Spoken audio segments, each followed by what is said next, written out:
Hey, what's up, good people? Welcome back to Mono to Atmos. And today is going to be an interesting day because you're going to talk about something that happens in a lot of sub-Saharan locations, especially film locations that kind of bother post-sound guys. But before you get to that, I'd like to just comment on a few comments that came through in our last video that we did, that we were talking about ORTF stereo techniques and the XY stereo techniques. So one of them is someone said that we need to get into ambisonics, and yes, we're already in ambisonics, we're already doing ambisonics, but then again, there's very little demand in terms of need for ambisonics in sub-Saharan Africa.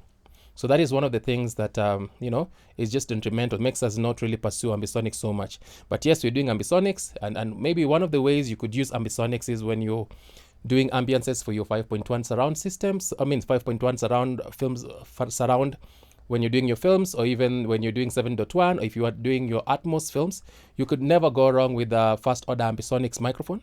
So yes, we're doing ambisonics. So if you have any works that require ambisonics, talk to us.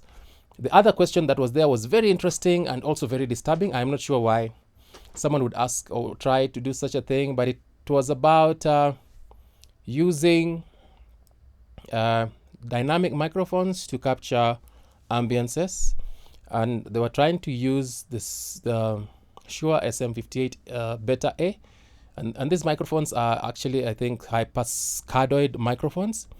So hypercardioid microphones have a pickup pattern that is very different. It sort of rejects what's on the side and accepts what comes from the front and slightly what comes from the back, and this would not be the best microphones to use to capture an immersive stereo ambience, because again, if you use hypercardioid microphones, you're going to capture a very narrow stereo element of that wide stereo scenario. But also you'll have issues because the back of hypercardioid microphones are also very sensitive. They capture sound. So you'll have to figure out what do you do with the sounds coming from the back, because if you don't treat them well, you might end up having a situation where you run into phasing issues where you end up having cancellation of frequencies. Now, what I want us to talk about today is something that happens in a lot of sub-Saharan film sets. It's well known that if you want to know an amateur set, there's two things you will look at. The first one is the lighting. So your lighting will tell whether you're an amateur or you're a professional. The second one will be your sound. Now this actually you can tell once the film is done. You can just look at a film, and when you look at how the film was lit, you can tell whether it was an amateur video, and also when you listen to the sound, you can tell whether it's amateur sound. Sadly, sub-Saharan Africa is full of this, and I want to just introduce a third thing that will make your set become a bit amateurish, because it gives post-production people quite a hard time, and this is during blocking.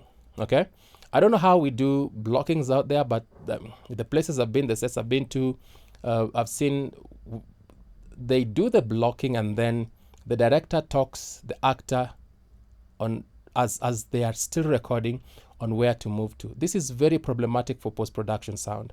While it is not bad for picture it is very good because you're giving instructions, and I really think that we have very good actors, because in as much as you're getting directions from the director, they still don't get out of character. They keep in character, and they keep doing whatever they're supposed to do. But the problem with this director giving instructions while the camera and sound is rolling is we end up into a scenario where in post-production we are unable to use most of that sound, because we can't put the sound of the director together with the general sound of the film.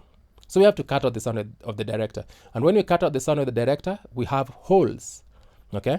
And these holes, sometimes we are unable to fill them up because we barely ever get room tones. So in any set, as a director, make sure you record your room tones, 1 minute of room tones, and your wild tracks, because once we cut out your voices, we are left with holes. And when we try to put our own room tones, they don't fit in, because there was a very specific room tone that was happening in that scene, and it's very hard to recreate it. So some of the things that we lose because director was speaking, especially giving directions during as an actor is moving on set, is we'll lose some cloth rustle, we'll lose the general ambience of the room, we'll also lose footsteps, And so we have to go outside looking for library sounds that will cut and come and put under the places that we've lost these sounds. But this is very problematic. It gives us a very hard time because, first of all, it is wasting a lot of time. Again, when we go out there and we get these sounds, they don't match up with what the scene felt like, the emotional aspect of the scene, the general sounds that were in the scene. So all of a sudden, if someone was watching, they just notice little cuts, little jumps, and becomes very problematic. So ensure that you always record room tone, and this room tone gets to the supposed sound guys. I don't know. This usually gets done. I've been in so many sets where room tones are recorded, but it never gets to post sound. So ensure that Ingest understands that these are room tones and they need to be synced with the rest of the picture. Editors ensure that you have just a line or 2 lines for room tones. Mono room tones are good, especially for dialogue. But also, if you can get stereo room tones for us post guys, that would be brilliant. Especially when you start going into immersive soundscapes, when you start doing immersive. When you start going into 5.1, 7.1, and Dolby Atmos, we need at least, at minimum, a stereo room tone. That would really help us, work around the multiple speaker systems that we need to send these sound signals to. The other thing maybe I need to say is, if you're able, especially as a director, to just have your blocking done, you do your rehearsal, then do your blockings. After you do your blockings, you have your people doing the lights, do their lighting, and then also your sound guys understand where each and every person is going to stop.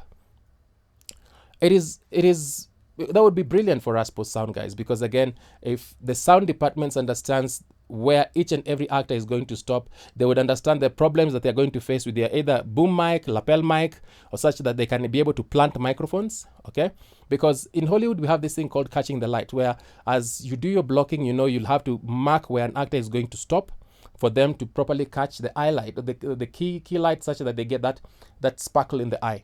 We also need to start doing this in sub-Saharan Africa, where we block and properly mark where these people are going to stop. And just in case your actor, while you're rolling, misses the blocking spots, cut.